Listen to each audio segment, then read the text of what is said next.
இனிய காலை வணக்கம். இன்றைய தமிழ் பஞ்சாங்கம் இன்று 30ஆம் தேதி நவம்பர் மாதம் கார்த்திகை 14ஆம் தேதி ஞாயிற்றுக்கிழமை. சுக்லபக்ஷம் தசமி இரவு 9:30 வரை, பிறகு ஏகாதசி நட்சத்திரம் உத்திரட்டாதி இரவு 1 மணி 11 வரை, பிறகு ரேவதி. யோகம் வஜ்ரம் காலை 7:12 வரை, பிறகு சித்தி இரவு 4:22 வரை, பிறகு வியாதிபாதம்.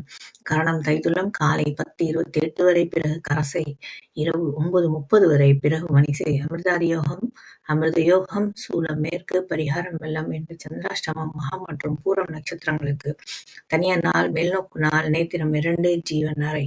நன்றி, வணக்கம்.